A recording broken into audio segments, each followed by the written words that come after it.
So we're going to go back to chapter 12 now.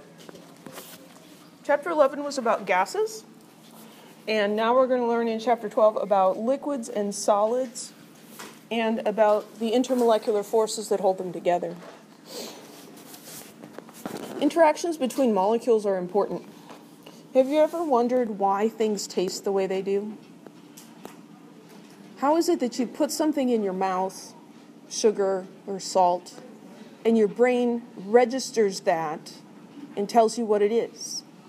It has to do with how those molecules interact with the molecules on the surface of your tongue. There are receptor cells on your tongue that recognize only certain types of molecules, and then they send chemical signals to your brain. So we're going to learn about the interactions between the molecules. So coffee has a bitter taste, and there are receptors on your tongue that recognize molecules that have bitter tastes.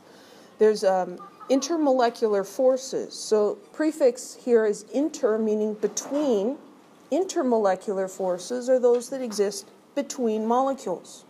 So between the molecules in the coffee and the molecules on your tongue. These intermolecular forces are critically important in many physiological processes, in the replication of DNA and all sorts of things. So we have some very specific intermolecular forces that occur, say, between an enzyme and its substrate. We also have general intermolecular forces that occur between all molecules. And this is why liquids and solids exist at all. If there were no intermolecular forces, there would be no liquids and no solids. And so everything would be a gas, and there would be no life. So intermolecular forces are pretty important.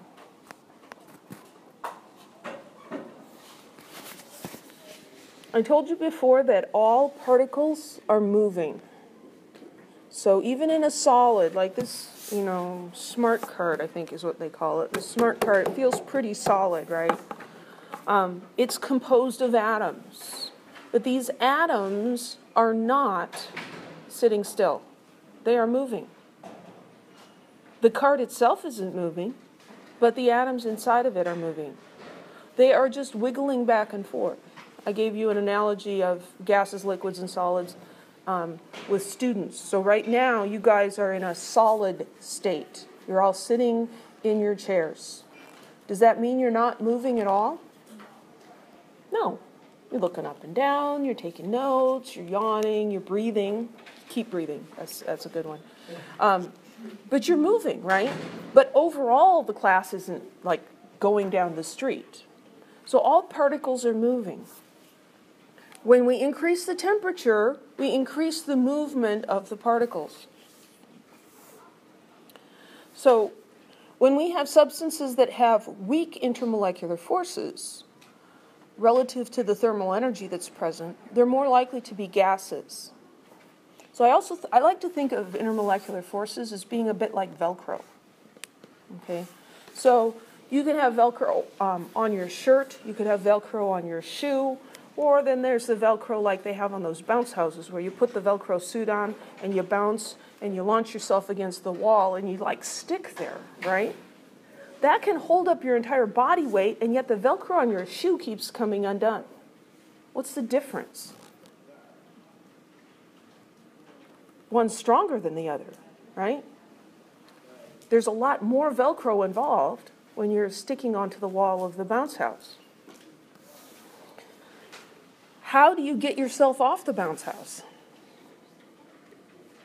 It requires energy, right? It requires energy to peel the Velcro apart. If you have weak Velcro, weak intermolecular forces, it doesn't take much energy for those molecules to fly apart from each other. So you can think about two things being stuck together with Velcro, and how do you get them apart? Well, you wiggle and wiggle, and finally you get up enough motion that they can pull apart. That's what's happening with the molecules. If you have a substance that has very strong intermolecular forces, at that same temperature, it doesn't have enough wiggling energy to be able to break loose. Does that make sense? You guys out there? This is what, nodding if it makes sense. This means no. Does that make sense? Okay, I got some nods. I thought I was talking to myself there for a while.